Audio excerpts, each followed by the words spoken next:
Olá, bom, eu sou o professor Moisés, sou professor mais ou menos há 32 anos. Bom, me pediram para falar um pouco da história do projeto e o que motivou o projeto.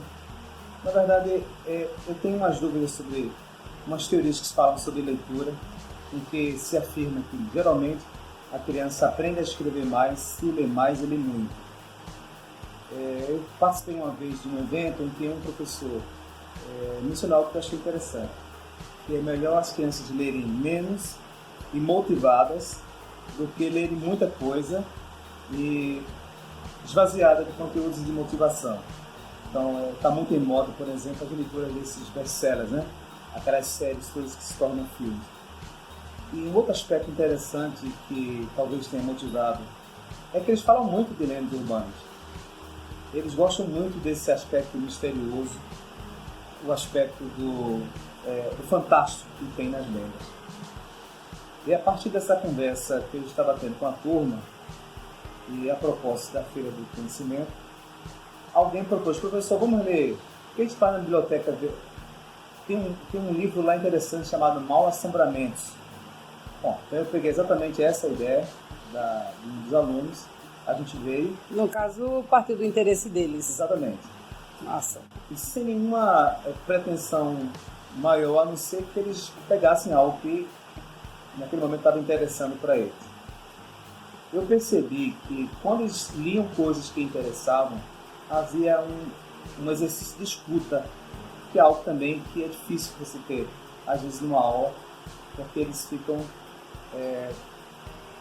atrapalhando um ao outro, falando mais alto, às vezes até querendo chamar mais a atenção do professor, querendo dar a resposta certa.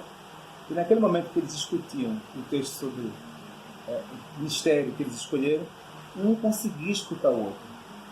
Ô Moisés, e você é professor também de turmas maiores? Sim. De 8º e 9º anos? Sim. Aí eu queria saber por que você escolheu o 6º ano para desenvolver esse projeto sobre lendas. Eu penso que a literatura não, na verdade, pode ser encaixada em qualquer faixa etária, mas particularmente eu acho interessante você desenvolver esse hábito de escolhas de textos desde sempre, não é?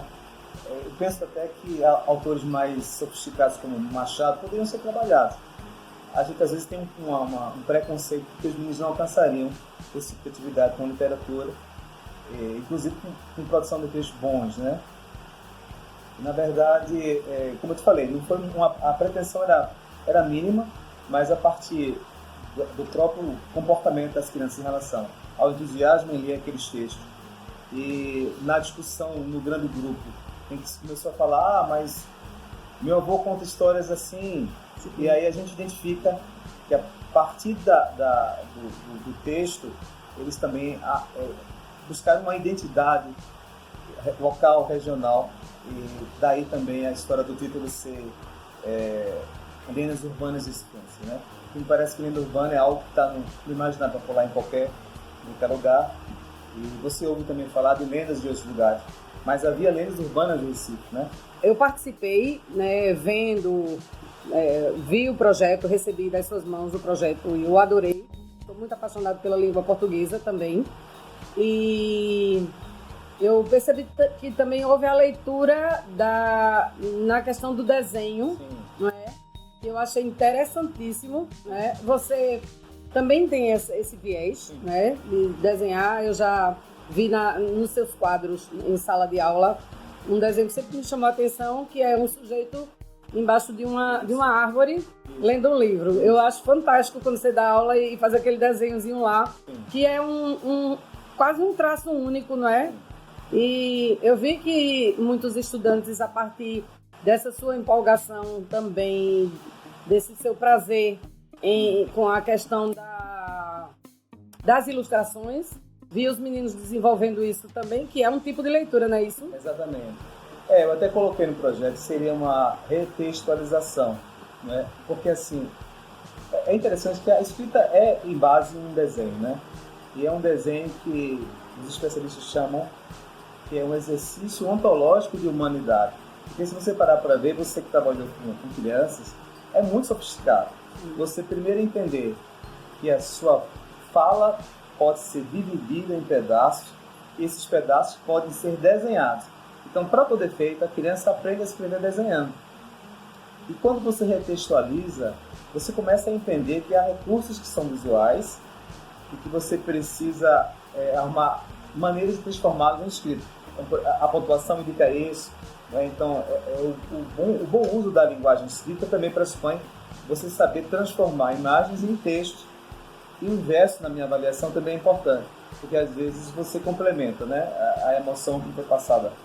O que você não soube passar escrevendo, você passa a emoção também pelas imagens. Eu acho interessante essa realização, porque você percebe o que é da oralidade, o que é do visual, o que é da escrita, e vai construindo esse letramento em vários níveis de percepção da linguagem.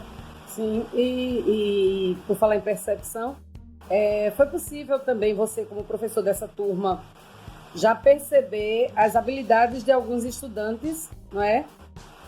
Tanto para a questão do texto escrito, quanto do texto desenhado. Exatamente, é interessante isso também. É importante que eles perceberam, penso eu, que você pode expressar sua emoção também desenhando. Sim. Claro que nem todos vão ter a mesma desenvoltura e habilidade no texto escrito, como no texto oral.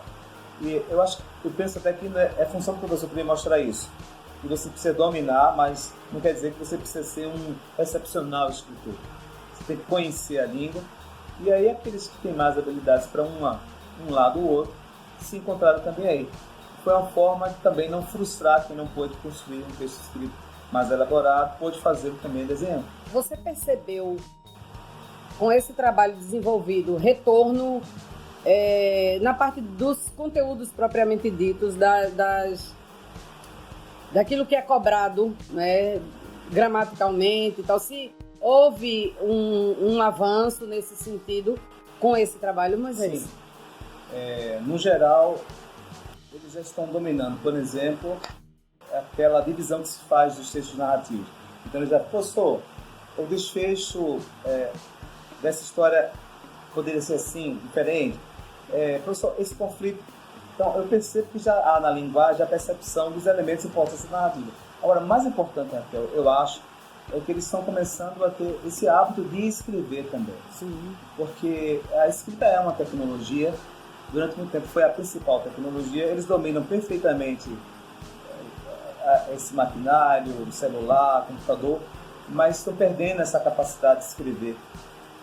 Então, a partir do momento que eles começaram a colocar as ideias em palavras, que é também algo complicado, porque é diferente você ter que racionalizar um pensamento e arrumar a palavra correta para isso. Na verdade é isso. O grande problema da escrita é esse. Tem muitas ideias, como é que eu começo a colocar no papel isso aí?